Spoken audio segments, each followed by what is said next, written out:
o obstáculo central, mas sim é a questão a questão central para esse desenvolvimento seria a representação social que se tem do defeito, da deficiência. Ou seja, a percepção da deficiência interfere direta e indiretamente no tratamento dessa pessoa, né? Na sua inserção social, cultural, histórica e escolar. Então, nesse sentido, ele difundiu a ideia de que a pessoa com deficiência se desenvolve, sim, ela aprende e se desenvolve, mas não da mesma forma que os indivíduos, entre aspas, neurotípicos, né? As pessoas com deficiência se desenvolvem de uma maneira qualitativamente diferenciada. O que isso quer dizer para ele? Isso quer dizer que a gente tem que empreender o uso de mediações diferentes, de recursos diferentes, de materiais diferentes, sempre tendo em vista a questão do perfil daquele que aprende, né? Conhecer essa pessoa, conhecer quais são seus conhecimentos prévios, suas curiosidades, seus interesses, para, a partir disso, promover o aprendizado, né? E assim, ele coloca que a perturbação da vontade é mais importante que a questão fisiológica, né? E que a questão psíquica. Porque ele afirma que a relação entre o afeto e a atividade dessas crianças, desses jovens, é o foco dentro do campo da educação especial. Por quê? Porque é essa relação afetiva que vai mobilizar essa ação e sustentar na precarização de outras questões. Tem até um exemplo que ele dá, que a criança neurotípica, quando ela está fazendo uma atividade, aquela atividade satura, existe a saturação, só se muda o sentido da atividade e aquela criança continua. Para a criança com deficiência, não. Você tem que mudar a própria situação da atividade para que ela continue. Então, são situações diferentes, mas que, sendo mediadas qualitativamente, propiciam o aprendizado da mesma forma. Por isso que, para ele, tem a questão da excelência na educação. A pedagogia terapêutica da época trabalhava com o mínimo essencial. Muito colado no que a gente chama hoje em dia de AVD, atividade de vida diária, mas dentro de uma funcionalidade muito pequena. Tipo, você saber ir no banheiro e se limpar, comer sozinho, tomar um banho sozinho. E ele passa essa perspectiva para uma perspectiva social, onde a pessoa não só dominasse esses conhecimentos básicos, né, de um funcionamento mais familiar, mais doméstico, mas que fosse inserida no mundo do trabalho, que pudesse participar socialmente de outros ambientes, ou seja, ele amplia essa concepção, né? Ele dá um enfoque à docência como um ofício extremamente importante e relevante para a nossa humanização, através dessa aprendizagem que é propiciada, né, através de diferentes recursos. E aí, nesse percurso, ele vai dar um destaque importantíssimo para a questão da arte. E por que a arte? E por que a brincadeira também? Porque na arte e na brincadeira a gente desenvolve bem o que a Denise muito bem colocou, que é essa relação afetiva, né? Porque a gente tem um pensamento muito cartesiano na educação. É uma aula expositiva, né? Apesar de todos os recursos, né? A pandemia está vindo para nos ensinar a usar tecnologia, a pensar em outras maneiras, mas ainda hoje a gente tem a aula expositiva, o exercício sobre aquilo que foi trabalhado, é o professor que fala, muito pouco espaço de voz, né, lugar de voz para os estudantes, e depois disso é feita uma prova que basicamente está colada nas questões que estão no caderno, né? Para o Vygotsky, isso é absolutamente arcaico e prejudicial. Ele acha que ele defende a premissa de que a gente tem que ter uma educação problematizadora e contextualizada, ou seja, tem que ter a ver com a vida das pessoas. Porque a educação tem que nos servir na nossa vida, né? Ela tem que ter um viés prático para aquilo que a gente vivencia. Porque o que nos mobiliza para a ação? É a necessidade. Se eu tenho alguém que cozinha para mim, eu não aprendo a cozinhar. Né? Agora, se eu sinto a necessidade disto, eu tenho um empenho, uma motivação especial. Então, ele também trabalha essa questão da necessidade através dessa relação desenvolvida pela arte. Por quê? Porque a arte é uma experiência ética e estética, né? De compreensão do mundo, de sensibilização de olhares, né? De desenvolvimento de uma postura mais empática, mais solidária. Então, assim, ele coloca a arte como um fator importantíssimo nos currículos escolares. E se a gente for olhar, né, atividade física, atividade motora, né, porque a gente não é só um corpo e uma mente, a gente também é nossa emoção, né? Então, assim, ele sai dessa pedagogia terapêutica, vai para uma pedagogia de viés social, com ênfase na prática, nessa prática intencional e mediada pelo professor, onde se acredita e se investe na formação humana, considerando a pessoa com deficiência uma pessoa de possibilidades e de direitos. Basicamente, é um resumo rápido das ideias dele da defectologia. Até pegando o gancho aqui, professora, também retomando o que estava falhando ali, só para retomar o que eu estava tentando dizer, exatamente dentro disso, nós comentávamos o quanto essas emoções mobilizam a atividade, né, e mobilizam a atividade dentro da escola, não só do estudante, mas também do professor. E dentro dessa perspectiva inclusiva, o que eu comentava era isso, né, frente à determinação legal, onde o professor tem que atender ao aluno de inclusão, muitas vezes ele se sente despreparado, ele se sente receoso, né? Então, todas essas emoções, elas afetam tanto o processo de aprendizagem, quanto também o processo de ensino. Esse é um aspecto importante que a gente precisa frisar. Dentro de uma perspectiva da educação inclusiva, de acordo aí com os pressupostos vigotskianos, a gente tem que atentar, então, não só para a adaptação ou para o atendimento da didática, da metodologia, mas também, né,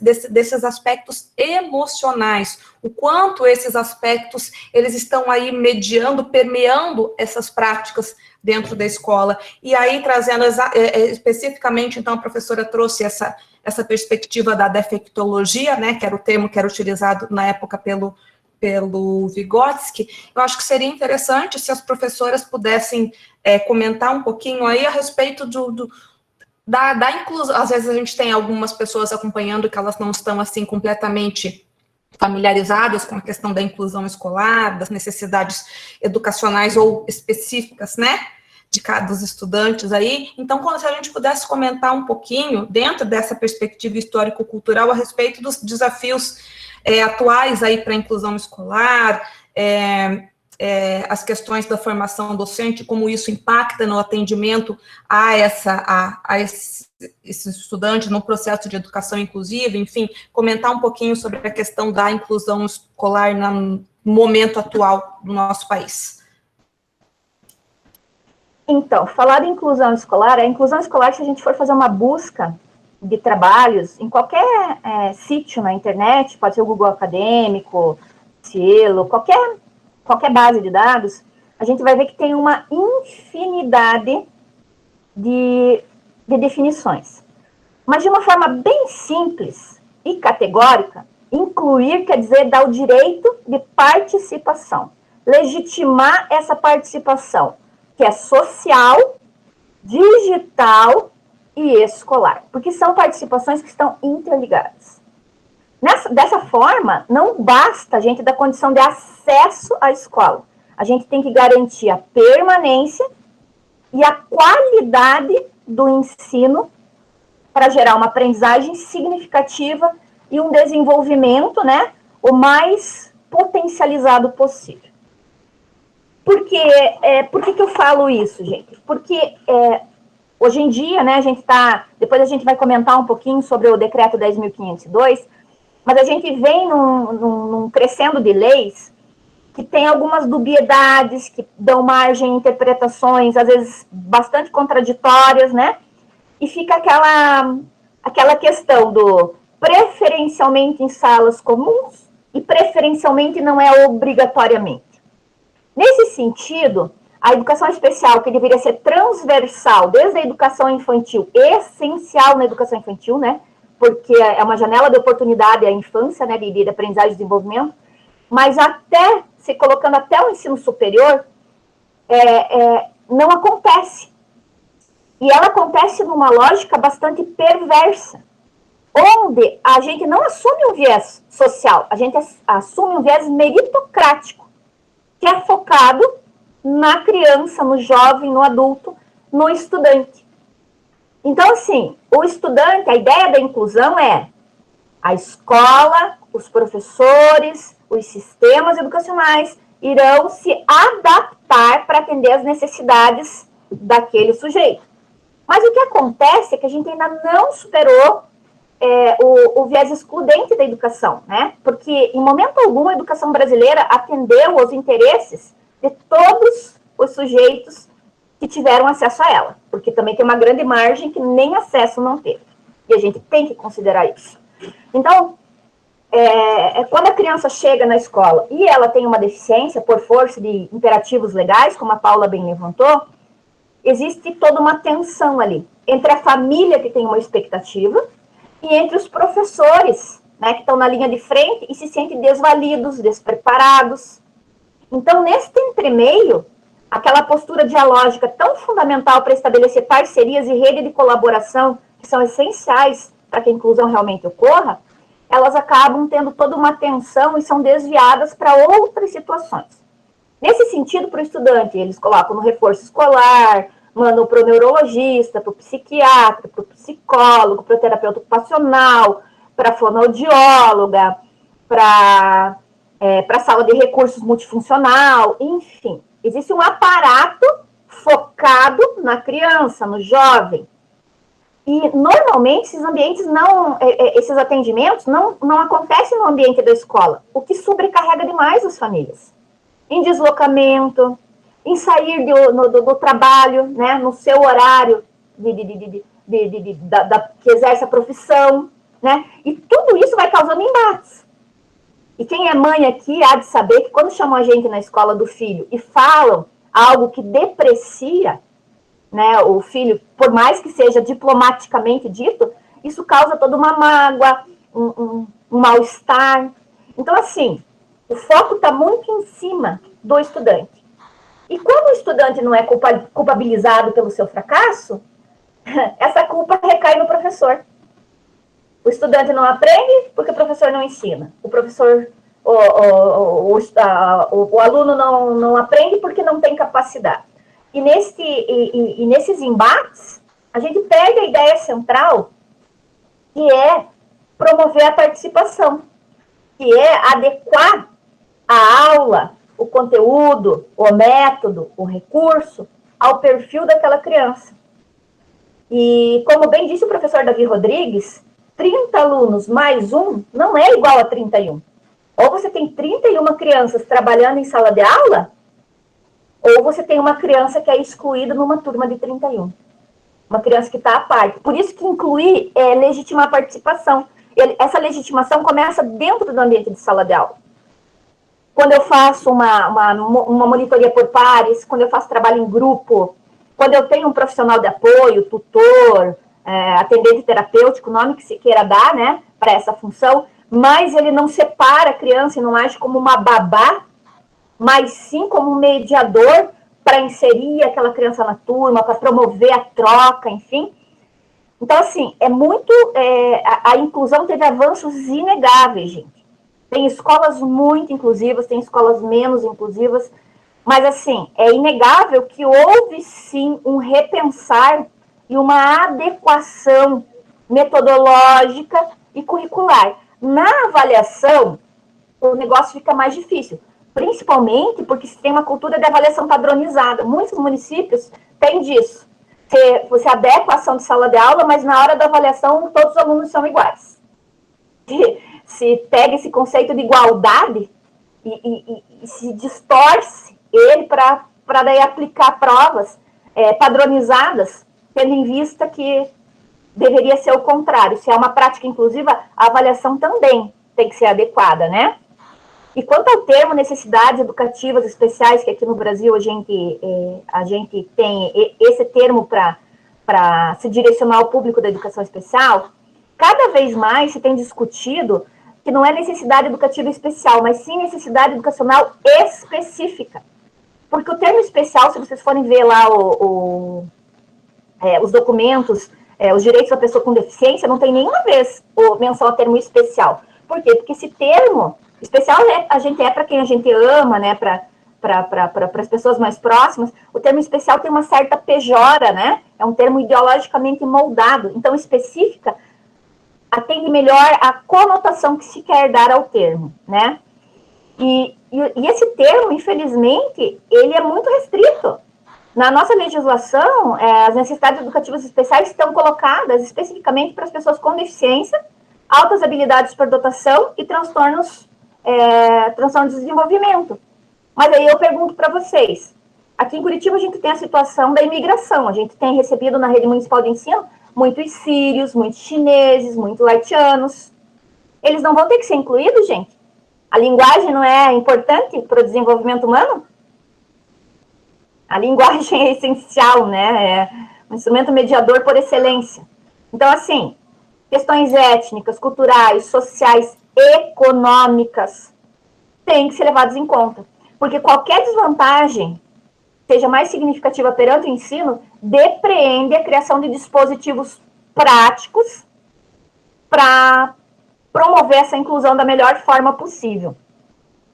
E, assim, para isso, a gente tem que pensar muito nos determinantes sociais, culturais, históricos, de como a gente tratou essas pessoas, né, com deficiência e os outros grupos excluídos, e como a gente vem na conjuntura atual, né, que é uma conjuntura bastante preocupante, né, de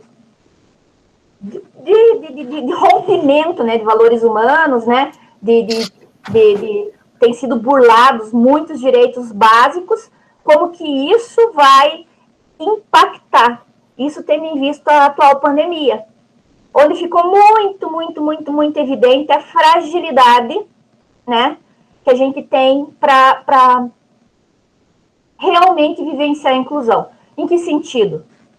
No sentido que o abismo entre as classes sociais ficou escancarado, na questão do acesso à internet, a equipamentos eletrônicos, acesso até mesmo a uma televisão. Isso é muito sério. E o abismo entre o ensino público e o privado. A diferença entre as estratégias utilizadas por um e por outro para mudar esse formato de aulas e adequar os conteúdos. Com o agravante da gente manter uma perspectiva conteudista e de aula expositiva, mesmo diante, né, de tantas evidências da necessidade de mudança. Então, assim, incluir é dar o direito de participar. É dar o direito de você aprender e se desenvolver. Você pode até não aprender uma equação, mas você tem o direito de se apropriar minimamente dos rudimentos de leitura e escrita e de cálculos matemáticos. Porque você tem o direito de ter um trabalho voltado a você que promova a tua inserção social, digital e cultural. Então, incluir participar. Desculpa, professora, é isso que eu queria... Acho que é importante a gente frisar também, dentro disso que você está apontando, né, que incluir legitimar essa participação, né, não é apenas a gente garantir a matrícula, colocar esse aluno dentro da sala de aula, mas legitimar, valorizar, né, assegurar a participação, a aprendizagem. É importante também a gente está aqui falando de inclusão, mas, assim, mencionar, é bom lembrar que essa inclusão não é só apenas dos estudantes com deficiência, né, que era o gancho, como você colocou, é também inclusão de outros tipos de aluno, de outras dificuldades. Só deixa eu ver se a professora Denise quer complementar alguma coisa, só antes da gente seguir, professora?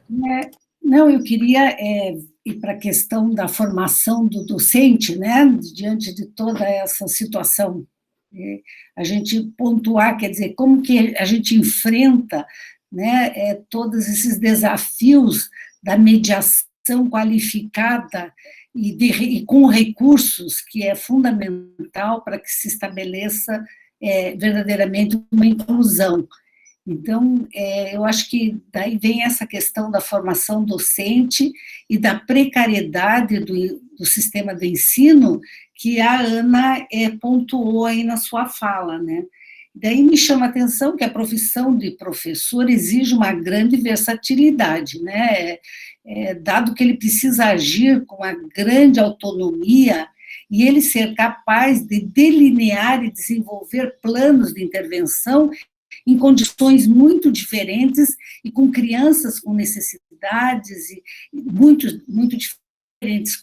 Então, você veja a versatilidade que a gente precisa na formação desse professor, né? Para que ele desenvolva com competência, e uma competência que tem que ser uma competência também criativa, uma competência complexa. Então, exige uma grande formação acadêmica, mas não só uma formação acadêmica. Então, me parece que é necessária uma formação profissional e uma formação continuada na prática.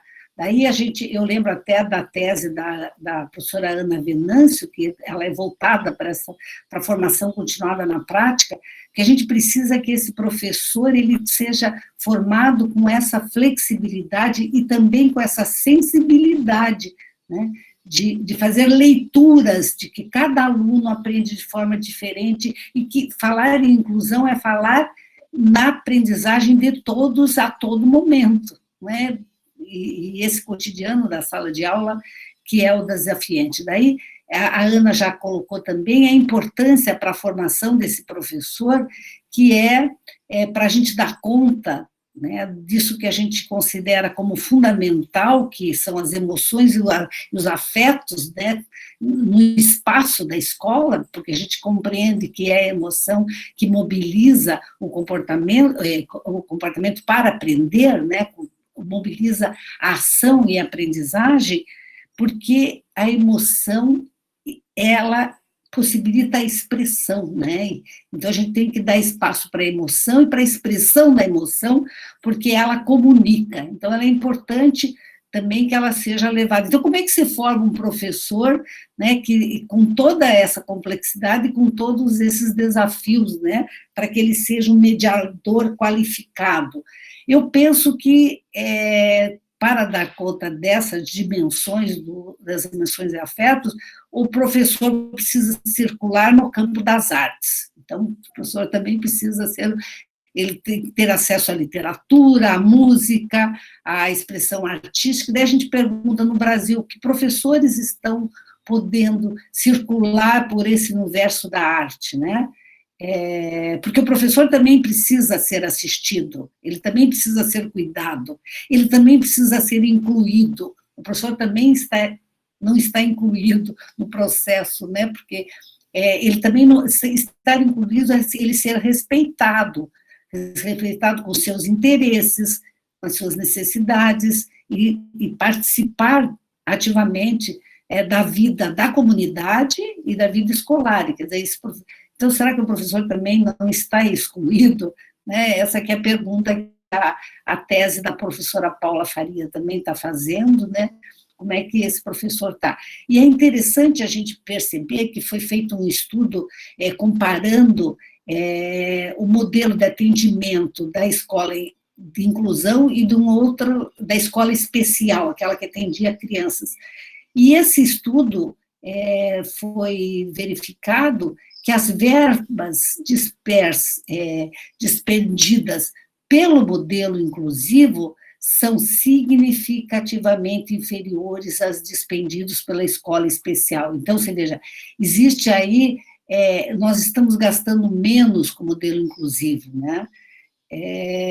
Isso deve ser pensado, né? Porque a escola regular, se ela quiser ser capaz de responder com competência e rigor essa diversidade de todos os seus estudantes, ela necessita de mais recursos, não só recursos materiais, mas recursos de pessoas especializadas, como a Ana colocou, né? Precisa recrutar pessoas que sejam especialistas, terapêuticos, psicólogos, trabalhadores sociais, né? Ela precisa dispor de recursos materiais mais diversificados, para dar conta dessa inclusão, né, que a Ana pontuou na fala dela, dessas necessidades das crianças aprenderem de formas diferentes, em momentos diferentes. Então, há uma exigência muito grande também dos aparatos materiais e humanos, né? Então, a questão da inclusão, tal como nós entendemos, ela não pode ser promovida em escolas e sistemas educativos desprovidos de recursos, né?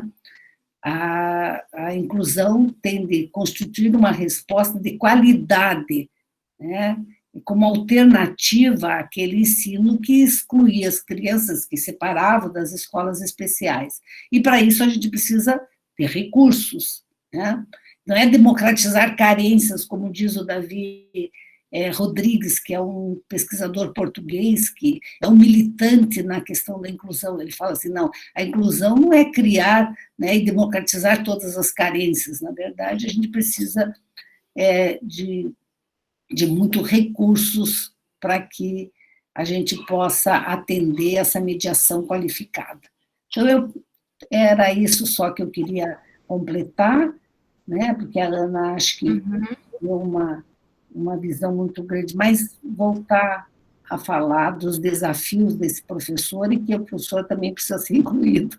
Perfeito, é isso mesmo. E assim, só reforçando, né, nós, a partir de uma perspectiva histórico-cultural, nós não desconsideramos as questões biológicas, obviamente que elas existem, elas estão aí, né, nós não vamos negar os fatos, enfim, mas o que a gente enfatiza é justamente o quanto essa condição de limitação, de deficiência, ela é reforçada e muitas vezes até criada pela própria sociedade, pelo próprio meio social. Então, é aqui onde a gente pode se inserir enquanto educadores, né, para propiciar condições de aprendizagem para que esse aluno se desenvolva. Então, o potencial de desenvolvimento de cada pessoa é particular, né, específico, mas a gente não tem como reduzir, restringir isso, né? Então, você tem porque você nasceu com uma condição X, então o teu desenvolvimento vem só até aqui, ó. Deixa aquele outro que nasceu com a condição Y, ele pode, como a gente vai, né, poderia fazer uma situação dessa, então isso vai completamente contra a nossa concepção, aquilo que a gente acredita. Então, só enfatizar isso, a gente consegue intervir pelo meio social, né? O que a escola pode propiciar para que esse desenvolvimento seja otimizado, que cada estudante consiga aí se desenvolver plenamente dentro das suas potencialidades, dentro daquilo que é possível. E nesse sentido também, a gente não está aqui defendendo, sim, né, um idealismo, é justamente pelo contrário, a gente está, como as professoras têm colocado, enfatizando a necessidade de recursos, como a professora Denise acabou de colocar, a necessidade desses apoios que não sejam apenas centralizados sobre o aluno, como a professora Ana também já muito bem colocou, né, é preciso apoio para todo o sistema escolar, o que é a comunidade escolar, é a família, é o professor, é o gestor, numa perspectiva inclusiva, toda essa comunidade, ela tem uma agência, ela tem um protagonismo e tem que lidar com isso. Então, isso é importante a gente colocar. O fato de a gente acreditar no potencial humano, no potencial de desenvolvimento, que sim, muitas vezes é limitado pelo social, é que faz com que a gente invista em ampliar essas possibilidades, em permitir que essa zona de desenvolvimento de cada pessoa tenha, né, possa de fato se expandir, se desenvolver, mas nunca, só isso que eu queria frisar, a gente não desconsidera a questão biológica, mas a gente acredita que a questão social, ela é muito presente, ela né, ela perpassa toda e é crucial para esse desenvolvimento enfim, de todas as pessoas, mas como a gente está falando especificamente desses alunos em inclusão. E aí, justamente, trazendo para esse nosso contexto histórico-cultural, né, a gente considera o desenvolvimento histórico, a gente considera as condições da sociedade num determinado momento, acho que, como a gente está falando aqui de educação inclusiva, é muito importante a gente lidar com abordar, ainda que brevemente, a gente não tem tempo para longas discussões, mas a questão atual nossa, né, do país, que aí há cerca de um mês, a gente está lidando com uma situação nova em termos de educação inclusiva, que é a questão desse novo decreto, né, do decreto 10.502 aí, que dispõe algumas situações a respeito da educação inclusiva.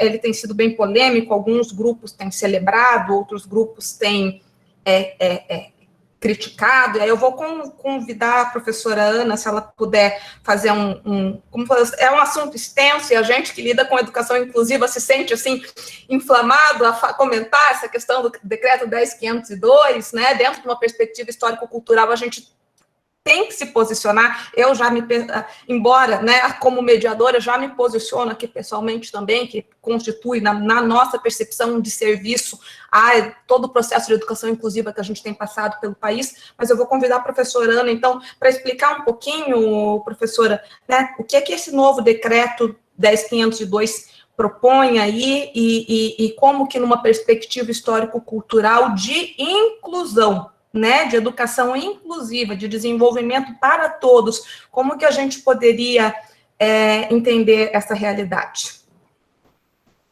Então, vou pegar o gancho da Denise, vou fazer um comentário e depois eu vou discutir o decreto.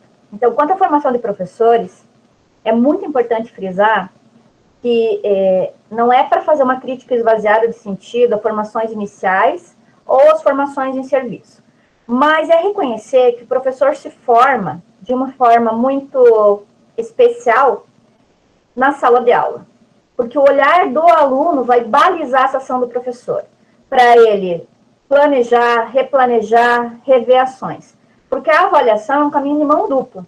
A avaliação avalia, ou deveria avaliar, né, o que o aluno aprendeu, mas também é um modo de avaliar o professor aquilo que ele conseguiu ensinar. Então, nesse sentido, a minha tese defendeu o pressuposto que a Paula já abordou, que não dá para a gente apoiar somente os estudantes, mas é essencial apoiar os professores na sua jornada. E não somente os professores, os gestores, os pedagogos e os pais, criando uma cultura colaborativa, nos princípios de empatia, de respeito, de diálogo, para que a gente tenha condições emocionais e práticas de construir um plano coletivo de resposta à diversidade. Daí, nesse sentido, é muito importante também ressaltar esse viés prático de ação, porque o Brasil, é muito fácil comparar Brasil e Portugal, por exemplo. Portugal tem a dimensão do estado de Santa Catarina. Então, se a gente for ver o Brasil, cada região configura um contexto absolutamente diverso do outro. Então, tudo isso traz uma singularidade para nós, enquanto povo brasileiro, que precisa ser problematizada. Não cabe transportar de outras realidades ideias, pressupostos, conceitos, e aplicar aqui de uma forma impositiva, simplista e reducionista. A gente tem que pensar muito no que acontece. Vou sugerir para vocês a leitura do Index, que é um documento, né, que tem ideias práticas de inclusão. Depois daí a gente vou ver se eu consigo colocar aí para vocês no chat a referência. Eu disponibilizo aqui o link já, professora. Muito obrigada, Paula. Mas, de qualquer forma, gente, como a Paula bem frisou, a gente não desconsidera um diagnóstico, nem tampouco aspectos biológicos.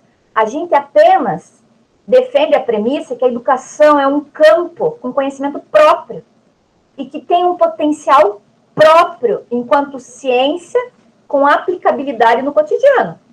Então, é dizer que tem a questão orgânica, sim, de base, mas o que eu vou fazer para proporcionar para esse indivíduo uma mediação com métodos e com recursos que promovam a sua aprendizagem e seu desenvolvimento. Então, é nesse sentido que a gente discute a inclusão escolar. Mas aí, pensando na nossa conjuntura, retomando, agora, né, com os últimos acontecimentos, né, o congelamento, né, que teve pela emenda constitucional número 95, com 20 anos de congelamento para as áreas sociais, né, e assim, toda essa discussão que tem se acirrado entre grupos políticos, essa segmentação, essa fragmentação entre pessoas, que tem o grupo dos pais do autismo, o grupo da síndrome de Down, o grupo dos quilombolas, o grupo dos indígenas. Não estou dizendo que não tenha que haver representatividade, mas a gente tem que tomar um cuidado muito grande para, nesse movimento de representatividade, a gente não se equivocar na nossa postura e se afastar. Mesmo porque o que nos torna mais semelhantes é o fato de que a gente é eminentemente singular, a gente é diferente um do outro. Então, primeira categoria que a gente tem que se colocar é a categoria de seres humanos e evitar essa categorização por atributos pessoais, orgânicos, étnicos, linguísticos, qual seja. A gente tem que pensar, sim, na questão das diferenças, mas de uma forma emancipatória, respeitosa e agregadora. Então, assim, entrando no mérito do decreto 10.502, né, pontualmente, a questão das salas de recurso multifuncionais estão eclipsadas desse decreto. A gente reconhece, enquanto professor da área, né, de inclusão, que o AEE, o Atendimento Educacional Especializado, não é condição suficiente para promover a inclusão. Mas é um dispositivo importante.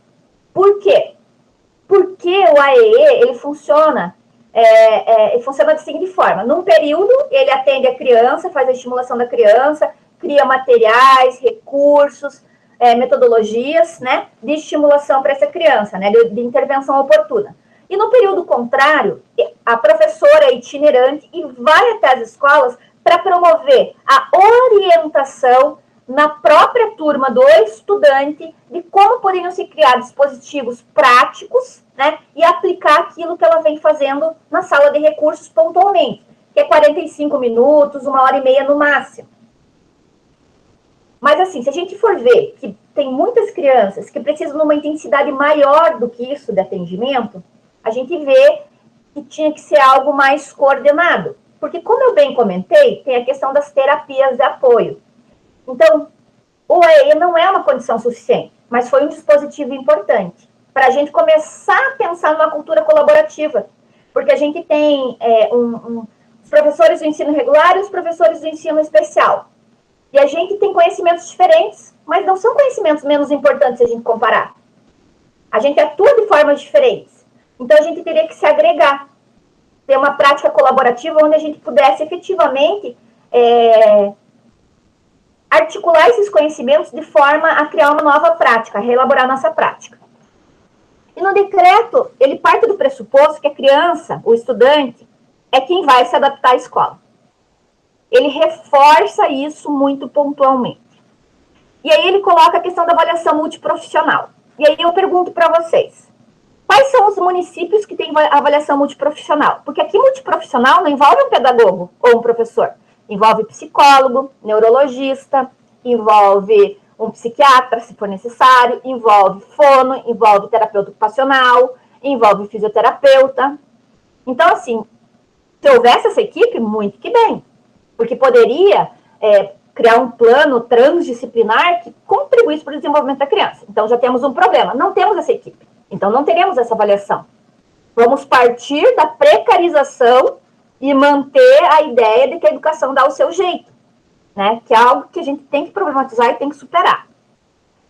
E aí também, outro ponto, em momento nenhum é mencionada a questão dos insumos financeiros. Quais vão ser os financiamentos que vão ser dados para essa lei ser colocada em prática? E fala da formação, que o professor tem que ter uma formação diferenciada, que ele tem que ser especializado, mas em nenhum momento fala como é que vai fazer isso. Então, a gente tem que pensar, né, como é que... E toda hora, tem, ao invés de aulas, eles colocam a questão do atendimento. O atendimento tem um foco terapêutico, uma relação paciente, né, e terapeuta. E o ensino tem uma relação pedagógica, que é a relação professor-aluno, que é a relação que a gente tem na escola. Que é uma relação afetiva, que é uma relação que cria um clima emocional em sala de aula, que é uma relação que é objetiva e subjetiva. Então, assim, eles retomam fortemente a questão da perspectiva médica psicológica. Retiram o teor social da educação. E parece que passa uma borracha em todo o percurso que a gente teve até agora na inclusão escolar. Porque eles falam que tem muitos casos de insucesso. como se a escola brasileira não tivesse, por si mesma, diversas questões que a gente tem que problematizar de insucesso. Se a gente for ver os índices de proficiência de leitura, de escrita, de matemática, se bem que eu não acho que as provas padronizadas retratem fielmente, né, essa questão da aprendizagem, né, eu tenho as ressalvas, mas se a gente for ver por ali, a gente já vê que o nivelamento é para baixo. A gente está sempre focando no mínimo essencial, quando a gente deveria pensar no máximo, na excelência que a gente poderia desenvolver. E o que essa lei pode trazer para a gente? O que esse decreto vai trazer? Ele vai aumentar a demanda e a oferta de espaços separados, de classes e escolas especializadas. Aqui, gente, cabe também ressaltar que a gente não milita por uma inclusão total sem condições para a escola brasileira. Não é tão impositivo e vire-se, façam acontecer. A gente tem uma perspectiva de inclusão gradual, mas uma inclusão com qualidade e com apoio para que ela aconteça de uma forma tranquila e respeitosa. Porque não adianta nada colocar uma criança com múltipla deficiência na sala de aula, uma criança que tem sonda, uma criança que precisa de oxigênio, por exemplo, porque não existe uma estrutura. Essa criança vai precisar de um aparato que a escola não tem para oferecer, porque não tem um técnico, um auxiliar de enfermagem para nos auxiliar nessas questões aí. Mas, ao mesmo tempo, cabe problematizar, como a Paula comentou no início, eu sou professora do Hospital Pequeno Príncipe. Eu atendo as crianças em tratamento de saúde durante a sua internação. E vocês ficariam assustados de vivenciar, muitas vezes, aquilo que eu vivencio, porque eu tenho várias crianças que estão em sistema de home care, ou seja, tem um cuidado médico, tem aparelhos médicos em casa, e tem ou a permanência de um enfermeiro ou a visita nos diferentes períodos do dia da equipe de enfermagem para manutenção da vida. E essas crianças não têm matrícula, porque nem a escola especializada, que aqui no Paraná foi mantida aberta, dá conta das suas necessidades. Mas a gente teria daí a opção pelo atendimento pedagógico domiciliar, ou seja, o atendimento que seria ofertado para a criança educacional no âmbito da sua residência. Mas os pais sequer sabem que eles têm essa possibilidade. Então, assim, não cabe a gente desconsiderar totalmente essa questão da escola especializada, mas cabe repensar a sua lógica. Porque se não for para promover o ensino, não é uma escola, é um ambiente terapêutico. Daí, sendo terapêutico, seria um centro, né, de atenção psicossocial, né, de terapia ocupacional, enfim, qual seja a necessidade da criança. Então, as escolas, elas têm que ser ambientes motivadores, problematizadores e contextuais de aprendizagem para fomentar o desenvolvimento do sujeito e a sua inserção e participação social e digital. Mas, assim, a lógica da educação especial no Brasil, ela está muito próxima à assistência social, à filantropia. Então, o risco que a gente corre muito grande é de privatização. E na privatização, quem acaba perdendo são as famílias. Porque muitas vezes tem que despender pagamentos dos quais não tem possibilidade, né? Então, assim, isso é um ponto bem importante. A outra questão vem pelo excesso de judicialização que hoje em dia a gente tem na educação. Ai, meu filho tem dislexia e eu acho que a professora não está promovendo os apoios necessários para ele. Eu vou lá no Ministério Público, faço uma denúncia, a escola, a equipe escolar é chamada para daí responder e criar um dispositivo. E aí depende de interpretação. O juiz, ele é formado na área de direito, ele não é formado na área de pedagogia. Já houve decisões que são arbitrárias. Em que sentido? No sentido de determinar algo que a escola não é capaz de fazer, não tem como fazer. Por exemplo, contratar um enfermeiro para acompanhar a criança. Teve uma situação que veio para a avaliação de uma mãe que queria que a cuidadora, que é a babá, fosse com a criança para a escola municipal. E não era possível, porque se permitisse que a babá ficasse com a criança, poderia se criar um vínculo empregatício, o que poderia gerar processos posteriores e tudo mais. Então, daí vocês podem perceber que essa questão da judicialização, ela é bem importante, faz a escola perder a autonomia e o poder executivo também. Então, é algo que a gente tem que pensar muito e que o decreto reforça. Também, o decreto, pela essa questão de não determinar os insumos financeiros, está reduzindo o investimento para o setor público. Por outro lado, também manteve essa questão, que até foi problematizada ali no chat, de público-alvo. A gente é reduzido a um conceito, né? Tipo, público-alvo. Então, são esses. Então, assim, seriam só as pessoas com deficiência, quando tem a questão econômica, social, cultural, linguística, enfim, né? Que deveria ser considerada. Aumenta a tensão entre os pais e as equipes escolares, porque deixa muito claramente aberta aos pais a prerrogativa de fazer escolha. E o critério de escolha do pai vai ser um critério afetivo, quando o nosso critério vai ser um critério acadêmico, científico, no sentido da gente ter toda uma formação e uma experiência que baliza o nosso olhar para aquilo que a criança precisa. Então, muitos pais militam pela inclusão, mas principalmente pais de crianças com autismo severo ou com qualquer deficiência associada a questões de saúde mental, que são considerados, até na literatura científica, como os casos mais desafiadores para a inclusão, esses estão optando pela escola especial. Por quê? Porque tem a ilusão que lá vai ter as terapias de apoio e vai ter outros profissionais que supram demandas. Porque, por exemplo, quando a criança tem uma crise na escola, os pais são chamados.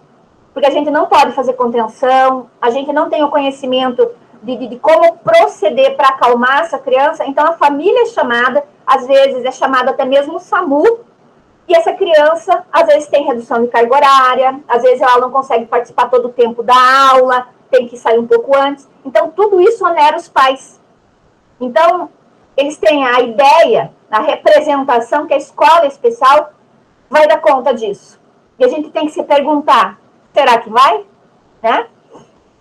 Também, como eu falei, o reforço do modelo médico centrado no indivíduo, né, que era o que a gente estava discutindo, tentando problematizar, porque por mais que a gente não desconsidere todo o trabalho da área de saúde, a gente percebe que existe um processo de medicalização da vida humana na educação e de biologização das identidades.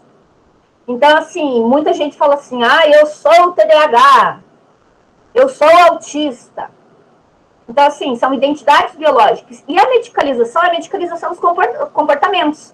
Principalmente comportamentos que incomodam, porque aquela criança que se invisibiliza, que é mais quieta, isolada, que pode ter, por exemplo, uma depressão, que é algo importante da gente detectar, né, e apoiar e encaminhar, a criança fica mais invisibilizada. Mas se for uma criança agressiva, se for uma criança que cria situações de confronto, essa criança vai ficar mais evidente e ela, com certeza, vai ser encaminhada. E dependendo do discurso da equipe escolar e do discurso familiar, o médico vai dar uma ritalina, uma risperidona, né? Vai medicalizar esse comportamento. Quando a gente sabe, também através da literatura científica, que o que tem maiores efeitos em mudanças de comportamento, né? Na autorregulação humana, são as terapias. Então, são as mediações, né, de profissionais da área e até mesmo do professor, porque é um profissional que detém um conhecimento, né, específico para essa autorregulação. Ou seja, no decreto está sobreposto o campo da saúde, da educação e da assistência social. E deveriam ser campos articulados, não sobrepostos. A gente tem que ter direito a tudo que está na Constituição Federal, a tudo que está na LDB, a tudo que está lá no Estatuto da Criança e do Adolescente, e não ter direito a um direito e eclipsar o outro. Então, são áreas que deveriam estar articuladas, que no decreto estão sobrepostas. Apesar de eles estarem retomando essa questão da educação especial, de classes especializadas, escolas especializadas, ainda se mantém a área de educação especial como uma área marginal da educação. A Inicea Gonçalves Mendes chama a educação especial de puxadinho da educação. Por quê? Porque sempre é uma área que fica à parte. E assim, pelo reforçamento da fragmentação entre profissionais, entre pais e famílias, né? Aí a gente está colocando um empecilho bem grande para a cultura colaborativa, que é essencial para a inclusão. E assim, mais do que a gente reverberar sobre essa questão do decreto, eu acho que caberia para a gente começar a se posicionar. E de que forma? Discutindo isso e produzindo, dentro da pesquisa de cada um de vocês, dentro dos ambientes que vocês circulam, discutir isso, demonstrar a questão do retrocesso, mas de uma forma muito respeitosa, porque principalmente quando a gente se dirige aos pais, né, eles têm todo um sofrimento. Mães e pais de crianças com autismo são comparados a a soldados que vêm da guerra, né, pelo estresse diário que eles sofrem, né, principalmente em casos mais complexos. Então, estabelecer uma postura dialógica, onde a gente pontue essas questões e cobre do poder público as adequações que seriam necessárias para a gente manter um viés inclusivo, tá? Vou fechar por aqui, porque acho que já me excedi. Obrigada, professora. Eu acho que é importante, é um assunto que, como eu, né, já tinha frisado, daria espaço para uma mesa só para a gente discutir essas implicações. Eu penso que, só fechando assim essa questão, que sim, não é o fato de a gente dizer, mas então, para vocês, a política de educação inclusiva estava perfeita. Não, ela não estava, mas a gente também não pode desmerecer todo o avanço que se vem conquistando, né? Então, a gente frisa a necessidade de melhorar em certos aspectos, mas não de desconsiderar tudo, como se diz, né? Acabar jogando o bebê junto com a água do banho, né? Então, acho que é importante a gente atentar para esses aspectos. E outra situação que cabe a gente destacar é que, assim, uma política, uma determinação, ela nunca é neutra, né? Sempre há uma intencionalidade. A gente não pode, enquanto educadores, enquanto, enfim, profissionais, estudantes, pessoas críticas, né, comprometidas aí com um desenvolvimento numa perspectiva científica, nós não podemos ser ingênuos a ponto de desconsiderar, né, essa intencionalidade. Então, cabe também a gente refletir qual é a intencionalidade dessa política, né? A que setores ou a que grupos ela está se prestando especialmente, o que ela está defendendo a partir disso de modo implícito, o que acarreta, né, toda essa perspectiva, como a professora Ana colocou, abrindo espaço para privatização, e o que está por trás dessa suposta escolha da família, né? Será que o que está se defendendo aqui é, de fato, a possibilidade da família livremente escolher, mesmo não tendo um conhecimento técnico a respeito disso? Enfim, são só problematizações, só estou apontando aqui que caberia a gente discutir, mas acho importante, dentro de uma perspectiva histórico-cultural, a gente sempre frisar isso, a gente ficar atento às intencionalidades, né, que estão por trás de toda a prática pedagógica, enfim, e dessas políticas também relacionadas à educação inclusiva. O nosso tempo já se vai indo, e antes só de encerrar, eu queria ver se querem tecer mais alguma consideração antes da gente finalizar a nossa fala. Eu podia abrir para perguntas, né, Paula? A gente finaliza, então, e aí a gente... Eu acho que sim, porque já 1h30, eu acho que as pessoas gostariam de participar também, né, fazendo perguntas.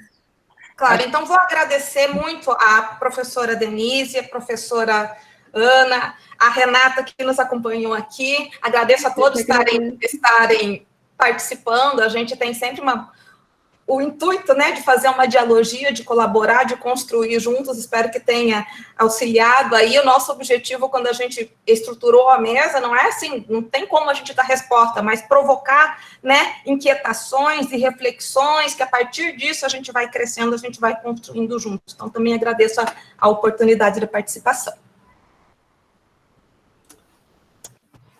Né? Nós que agradecemos, bem rico, né, e muito, muito, muito enriquecedor realmente participar na primeira mesa. As pessoas estão aqui entusiasmadas e fazendo as perguntas, né? O que eu acredito que seria melhor? Eu vou já colocar as perguntas que vieram pelo chat, e depois eu acredito que vocês possam também se manifestar abrindo o microfone, né, e fazendo as questões depois que a gente tiver mais um tempinho na finalização dessas questões. Então, assim, a Damares, ela colocou, né, algumas ideias, e, em princípio, o que ela questionou? Se é possível afirmar que a diferença ou a estigmatização limitadora é um conceito social criado, e que coloca o deficiente em uma condição de incapacitado para determinadas funções. Então, o que ela acredita, né? Não, aquela mesmo acreditando na inclusão, seria possível, por um desconhecimento, fazer-se manutenção deste mesmo conceito limitador? É algo que tem acontecido, Damares, porque, assim, eles colocam a pessoa com deficiência numa posição de tutela, de incapacidade. Então, assim, ao ter uma representação negativa do que o Vygotsky chamava de defeito, né, da deficiência, as pessoas não investem recursos nessas pessoas, né, não tem qualquer investimento. A lógica pensada para elas é uma lógica de compensação, não é uma lógica de mediação, e aí, nesse sentido, se promove somente a sua exclusão, né? E, historicamente, isso foi problematizado, aí demandou os programas de primeiro de integração, depois de inclusão. Eu chamo inclusão, eu acho mais adequado falar inclusão educacional, porque a inclusão escolar é o ambiente escolar, mas a gente tem outros ambientes que a gente pode considerar. O hospital, o domicílio, né? A gente tem outros ambientes onde o ensino também acontece, né? Então, assim, também tem ambientes não formais, né, que geram a aprendizagem, mas falando dos formais, a escolarização hospitalar e o ensino domiciliar, né, por isso a questão da inclusão educacional ao invés da inclusão escolar. Mas é perfeitamente plausível a ideia que você coloca aí, e sim, se usar de uma maneira ideológica esses termos, e de manter essa posição de subalternidade das pessoas com deficiência. O que é triste e retrógrado, mas ainda acontece. O João Victor, ele também coloca uma questão. Como podemos pensar essa inclusão, nessa potencialidade, né, que foi colocada por vocês, num sistema que nos permite, no máximo, uma adaptação do que temos para os alunos? É uma adaptação ainda mal feita, a ideia, né, ele coloca aqui ainda uma adaptação mal feita. Eu acho que o Victor tem toda a razão, né, porque ele, né, pensa aquela questão que nós colocamos das situações concretas onde a inclusão está se dando, né? A questão da democratização da carências, né? Na hora que você vê que a escola inclusiva ela é mais barata do que a escola especial, então, alguma coisa está errada, que ela devia ser muito mais cara, muito mais recursos deviam ser voltados. Acho que foram questões, acho que eu concordo com o João Victor, ele tem razão nessas. A Ana quer completar, Ana? Então, eu reconheço que a nossa situação é uma situação de precariedade, né? As escolas públicas carecem de ambientes melhores, as salas delas são pequenas, o número de alunos é enorme, as carteiras às vezes estão quebradas, o quadro, às vezes não dá nem para escrever no quadro de tão prejudicado que está o quadro, ainda estamos com aqueles quadros verdes, né? Em muitas escolas, né? Quando existem tantos outros recursos mais atuais. Uso de computador eu nem vou comentar, né, porque a pandemia nos trouxe a dimensão da falta de equipamentos. Mas, para além disso, e para além da questão da formação, porque, como a gente falou, a questão da formação é difícil. Na minha tese, eu propus um grupo de formação entre professores, um grupo de apoio, um grupo onde os professores se apoiassem mutuamente e discutissem as situações do cotidiano, como um dispositivo prático e interno de apoio ao redimensionamento da sua prática. Esse é um dispositivo, João, de inclusão, para superar a adaptação, por exemplo. Porque a formação acadêmica, né, do professor não pode ser empecilho à inclusão, porque a gente tem a educação é um ato ético e político. A gente tem que lembrar lá o Paulo Freire, quando o Paulo Freire fala que a desproblematização do futuro gera um fatalismo que não pode existir na educação. Na educação, a gente tem que manter a utopia, sim, de que a gente pode. Não é dizer que a gente vai ser ninja e nem que a gente vai resolver as mazelas do mundo, né? Porque também, como o Paulo Freire falou, a gente não muda o mundo. A gente muda as pessoas que mudam o mundo. Então, plantar sementes, porque a gente imprime marca na vida das pessoas. E aí, assim, tem vários dispositivos que a gente pode usar, que não são caros.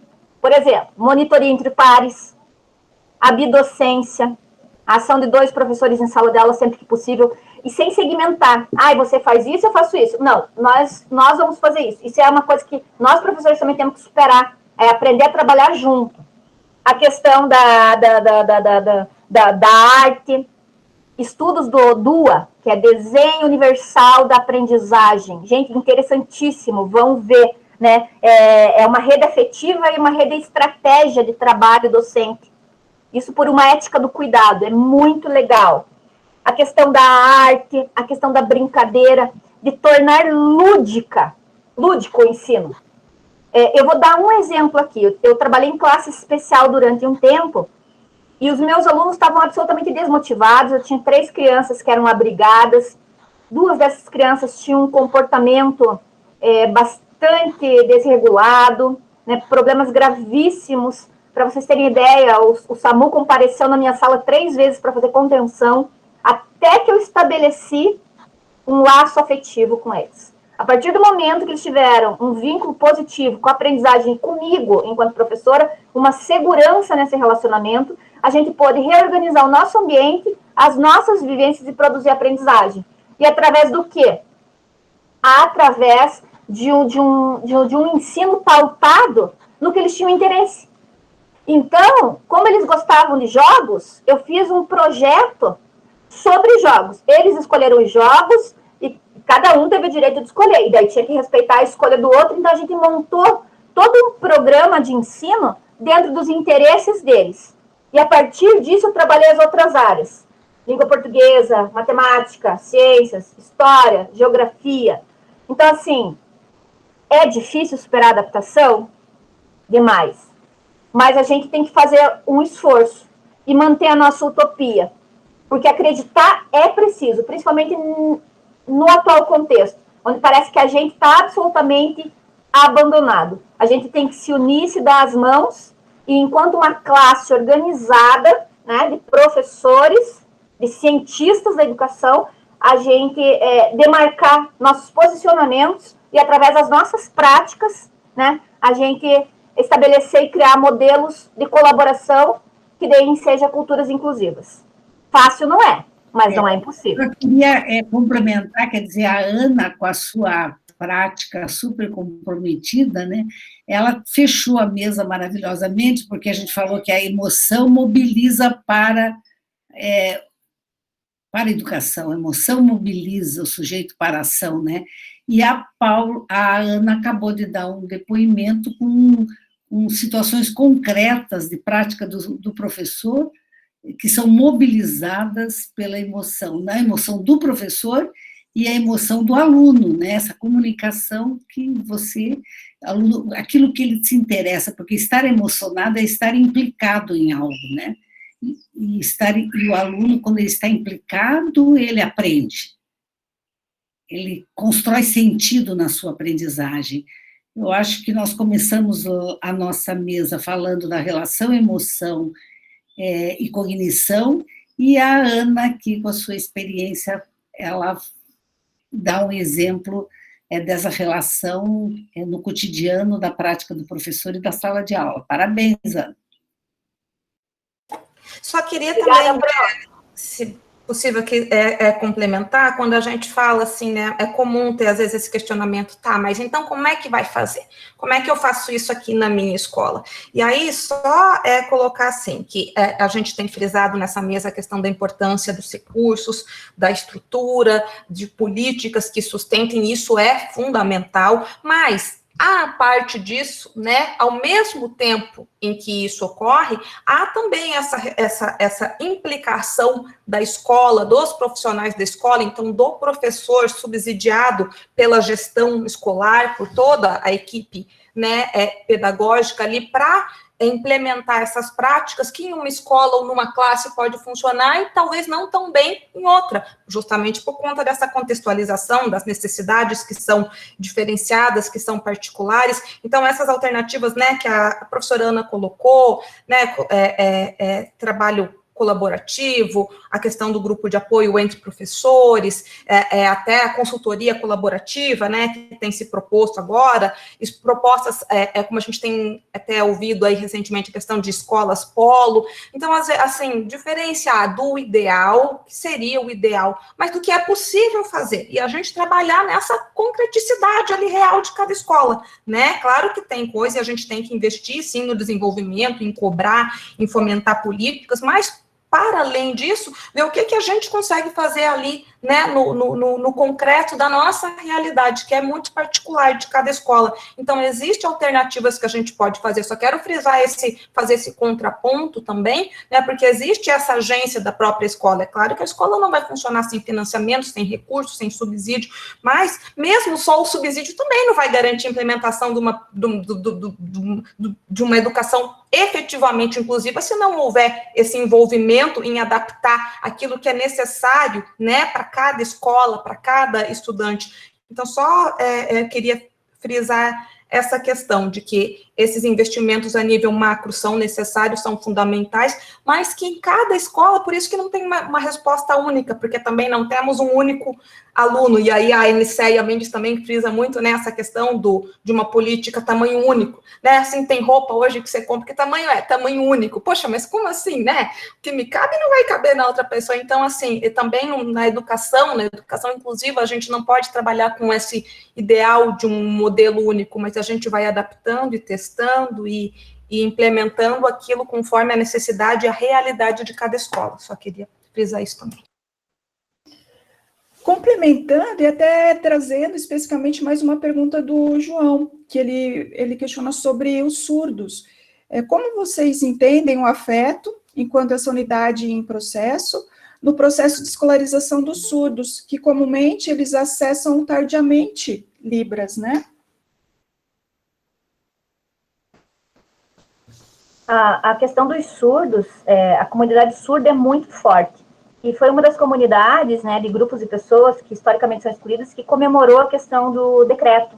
Por quê? Porque no decreto eles colocam a educação dos surdos enquanto modalidade.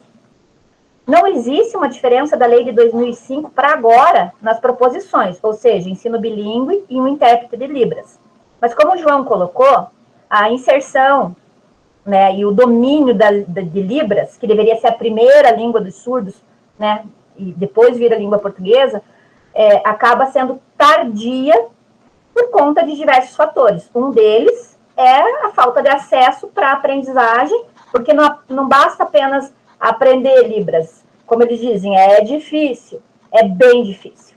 E para a gente que é falante, eu que falo demais, é muito difícil, porque você não pode falar. A expressão vai ser bem importante, né, para a comunicação.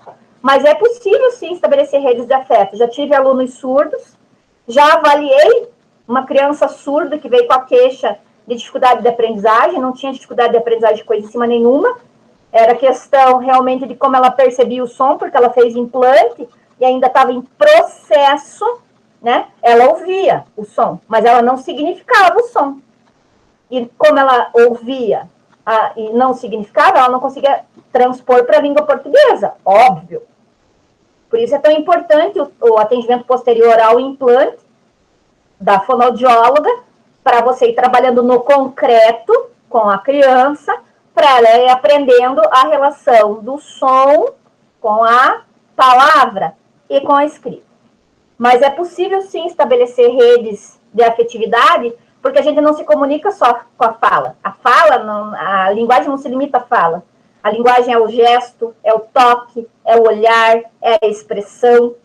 E eu sou uma pessoa muito do toque, apesar de eu trabalhar no hospital, como eu falei para vocês, e a gente ter uma orientação né, por conta de questões de infecção, né, da necessidade de resguardar as nossas crianças, né, a gente não tem muito essa possibilidade do abraço, do chamego, mas você demonstra o teu carinho de diferentes maneiras, sendo através de uma expressão, de um sorriso, de um gesto, né, do estar junto, de se fazer presente.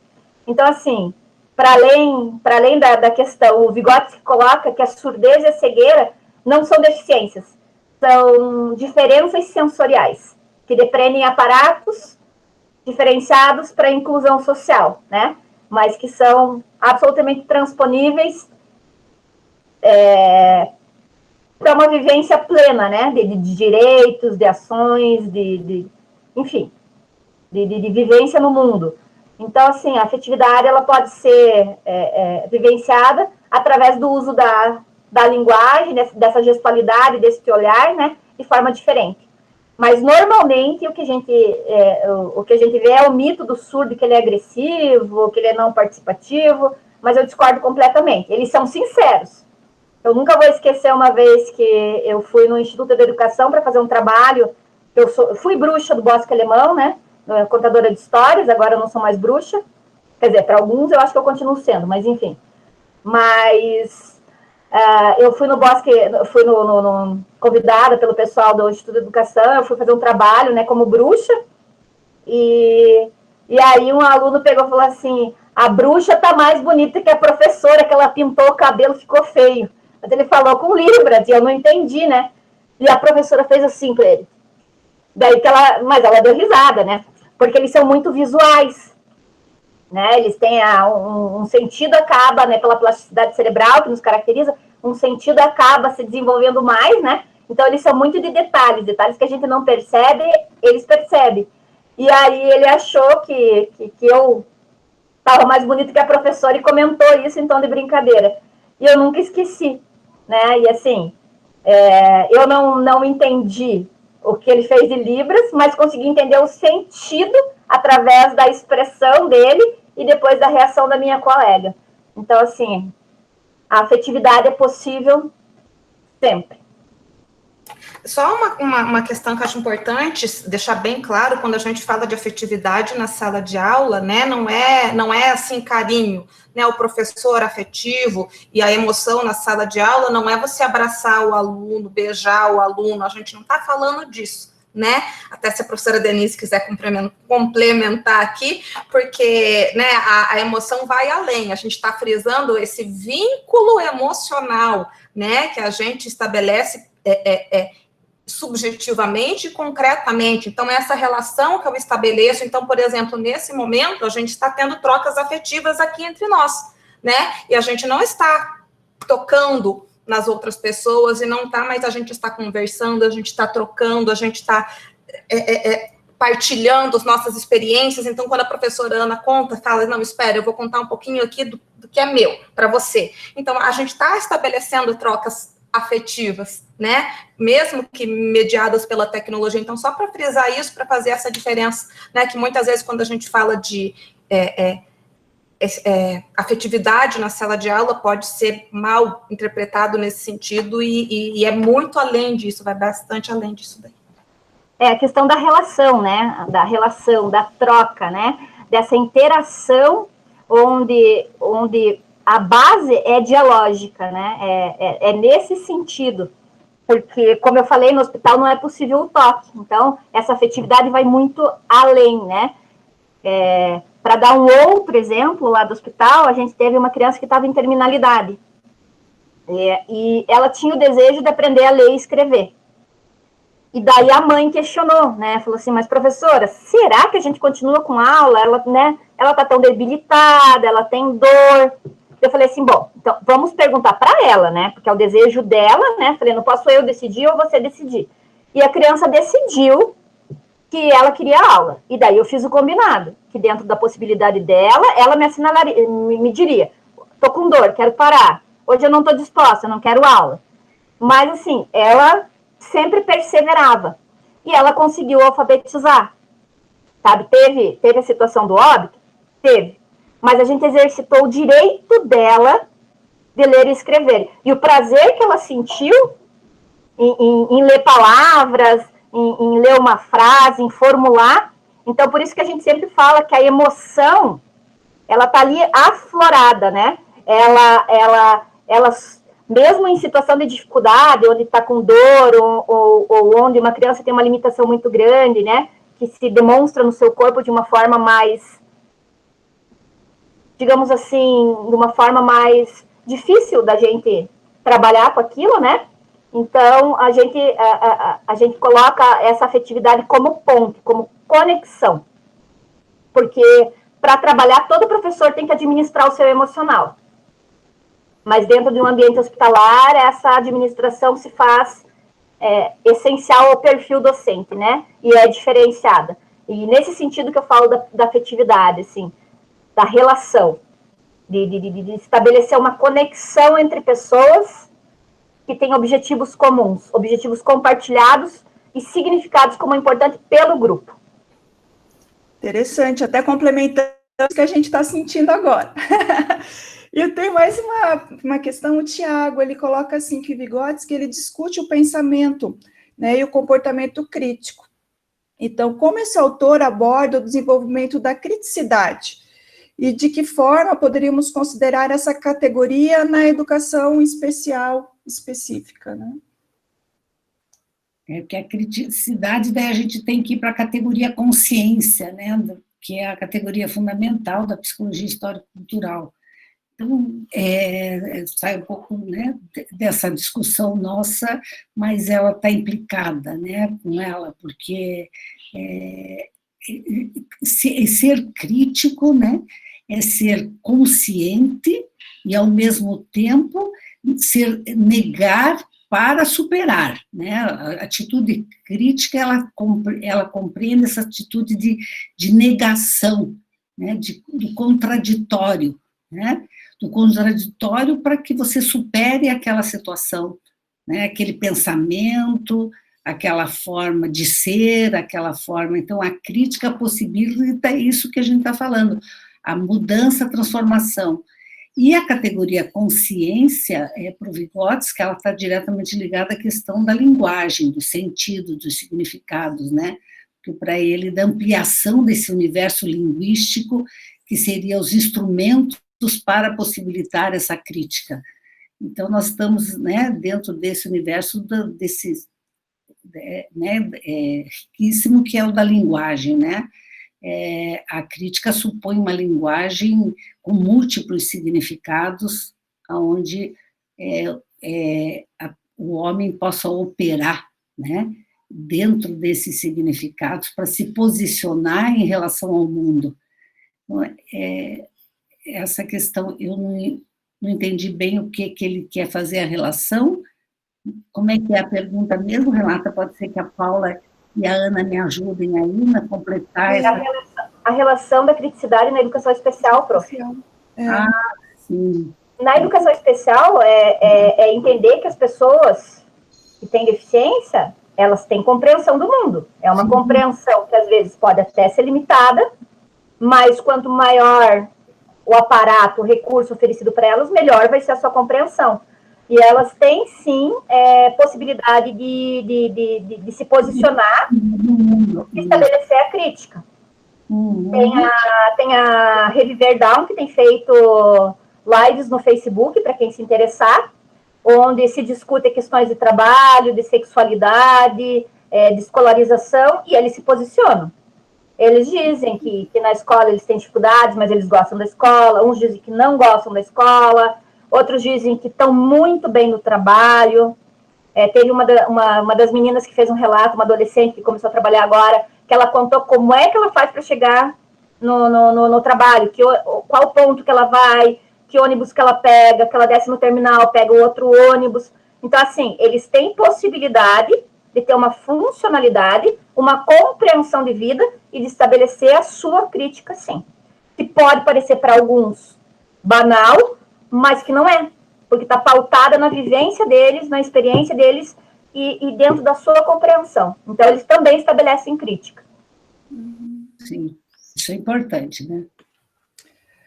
A Evelyn perguntou, na verdade ela colocou assim, gostaria de ouvir um pouco mais sobre quais os grupos que demandam ou se caracterizam como público para inclusão, para além daqueles tradicionalmente já vinculados a essa questão. Porque a inclusão, eu acho que existem os valores da inclusão. Então, incluir é você estar aberto à perspectiva dos outros, de todos, né?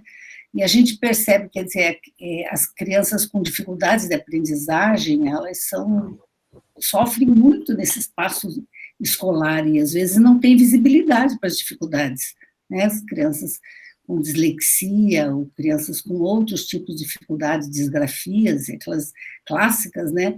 Às vezes essas crianças têm um sofrimento muito grande nesse espaço da escola. Então, a inclusão, quando a gente fala em inclusão, a gente fala nessa abertura às perspectivas de todas as crianças. Então, até fazendo um link com a professora Denise, a dislexia e o TDAH, na Prefeitura de Curitiba, eram considerados como casos de inclusão com redução do tamanho da turma, de 1 a 5 alunos.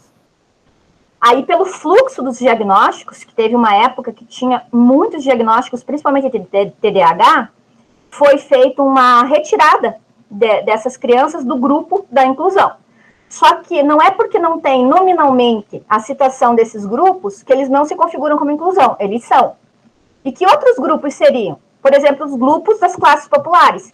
Crianças em situação de miserabilidade vão ser um grupo. Por quê? Porque o estímulo ambiental, o acesso à cultura, né, é restrito. Pode ocasionar, que a professora Denise falou, de dificuldade de aprendizagem, que nem sempre é uma dificuldade de aprendizagem, mas é uma falta, é uma lacuna, né, no desenvolvimento de estímulo, que pode ter agravamento de questão alimentar, carência nutricional pode causar prejuízos, pode ter uma questão linguística, vícios culturais de linguagem que interfiram na comunicação e aí também vão impactar no ensino, né? Então, dificuldade de aprendizagem persistente também é considerado, a gente também considera como público-alvo, né? Como pessoa com direito vamos dizer, pessoas com direito à diferenciação pedagógica. Grupos étnicos, os haitianos, os sírios, chineses que têm chegado aqui, por exemplo, os grupos ciganos, que quando vêm, tem matrícula compulsória na escola,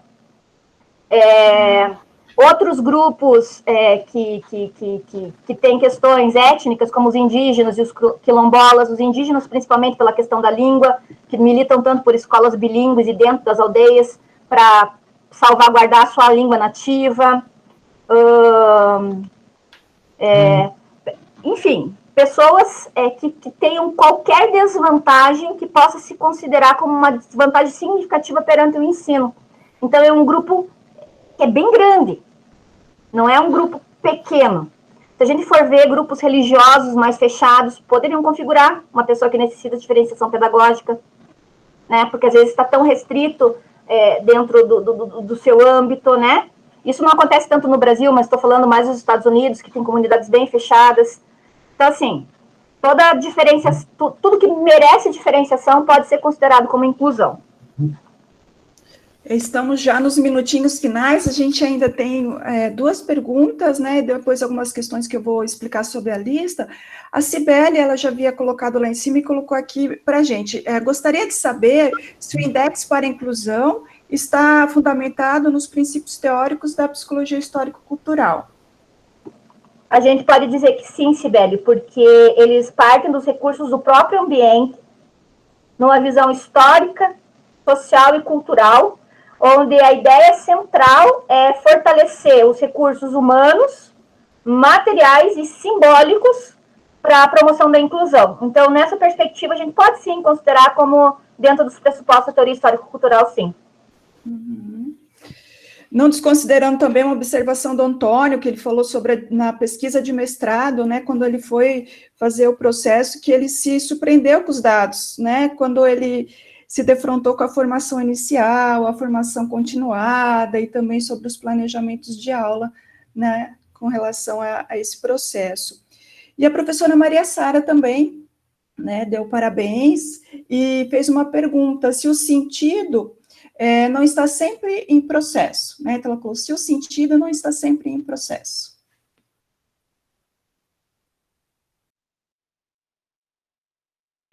Certamente, né? Porque o significado é o maior, né? É consensuado pelo grupo. Mas os sentidos individuais, eles vão modificando enquanto a gente está se modificando também. Porque a vida humana é uma metamorfose, né, gente? A gente vai experienciando, vai aprendendo, vai se desenvolvendo e vai modificando. Se eu olhar para mim, há 26 anos atrás, quando eu iniciei no magistério, eu era uma Ana. Agora, que eu já vou fazer 27 anos de carreira, eu já posso dizer que os sentidos que eu tenho para a educação, né, para essa relação entre o professor e os alunos, é totalmente diferente, né? Principalmente a questão da visão da emoção, né? Como eu me relaciono com as crianças, como eu me relaciono com os meus colegas, como eu vivencio essas situações e as respostas que eu sou capaz de dar para elas, né? Então, assim, o sentido, ele é histórico, né? Eu diria para a Sara que está, assim, principalmente para as pessoas que estão participando e estão abertas à perspectiva do outro, estão abertas para o mundo, né?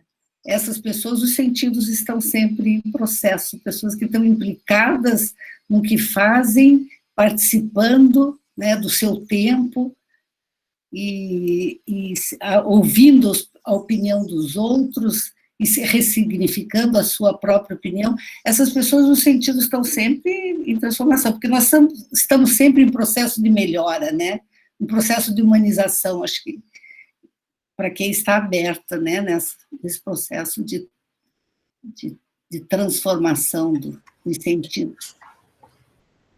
E acho que é o que a gente está fazendo agora também, nesse momento, né? Nós estamos ressignificando, né? A partir da troca do outro, nesse congresso, a gente vai assistir, vai participar e vai...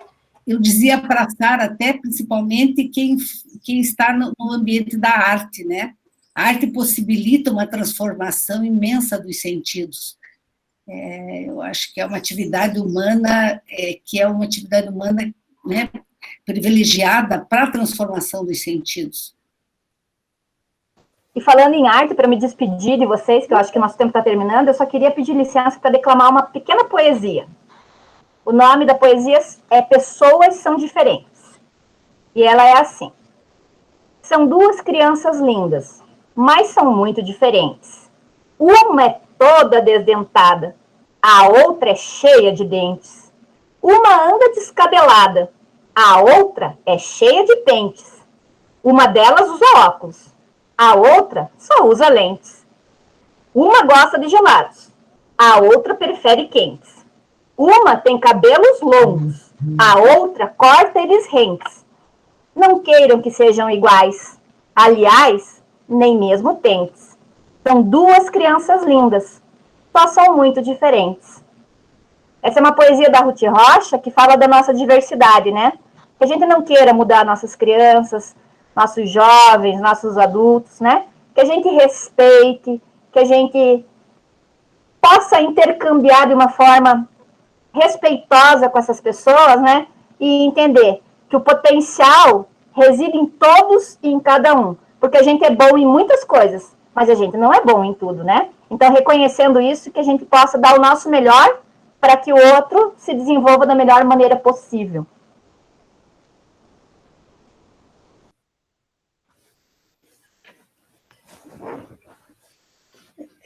Eu acredito que eu tenho conseguido, né, verificar todas as questões, e foi realmente muito rico, né, nesse momento que a gente está vivendo, como é bom ter essa troca, né, e sentir realmente, não só essa troca, vamos dizer, de conhecimentos técnicos, mas bem o que vocês enfatizaram muito, né, sobre essa vivência e sobre também a parte da afetividade, né.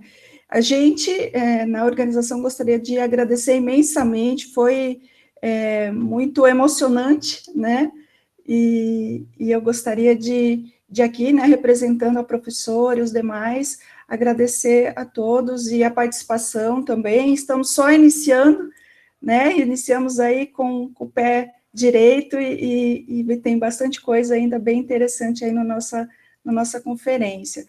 Vocês gostariam de colocar, né, alguma conclusão, uma finalização?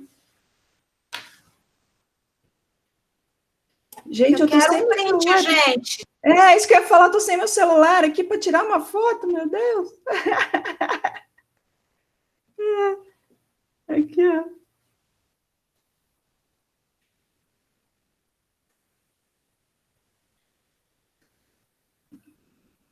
Consegue tirar uma foto, Paula?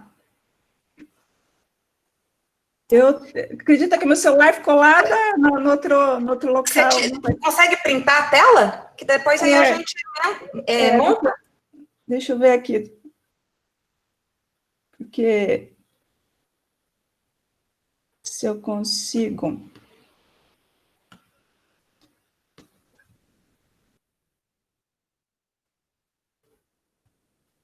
Então, deixa eu abrir aqui de um jeito que as pessoas... Abre a câmera, gente, aparece. Pedir para vocês abrirem a câmera. Eu vou mudar o layout aqui para ficar em mosaico.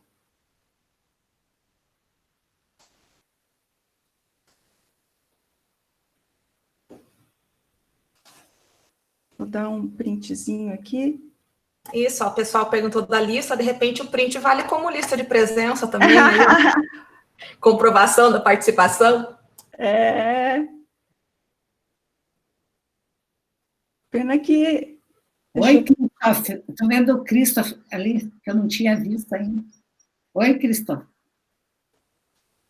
Christophe. Oi. Não tinha. Fazer um... O Edival sumiu. Cadê o Edival?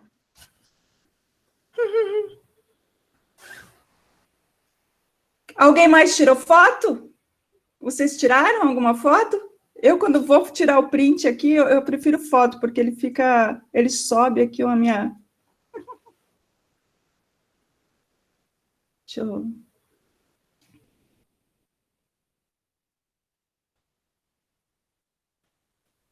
Consegui alguns. E se consegue um com a Sara, que a Sara apareça aí. Pois é, não, a Sara aqui não... Será que...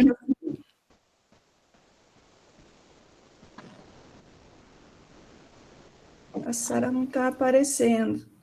Ei! Sara, aparece. Só que está bem baixo aqui. É para nossa foto? Nossa foto histórica. Ah, então tá. Que legal. Gente, parabéns, agradeço a todas e todos. O mundo é pandêmico, mas aprender, apesar do aparato tecnológico, da mediação desses fios que nos conectam, né? Existe um outro fio que a gente não enxerga, né?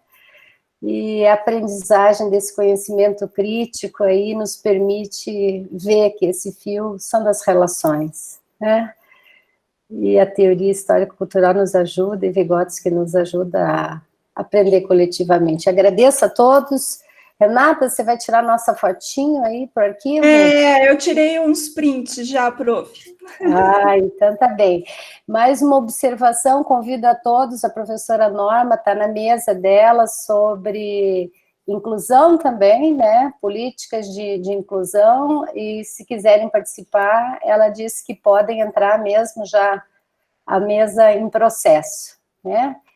E convido a todos também, aqueles que puderem, para 13h30, a gente vai ter um tema bem interessante, que eu acho que tem tudo a ver com esse, que vocês estão fechando agora o debate, e junto com a outra mesa, que é sobre os desafios da escola contemporânea, que começa a 13h30, que é sobre processos grupais, né? E o trabalho das políticas públicas na sociabilidade contemporânea.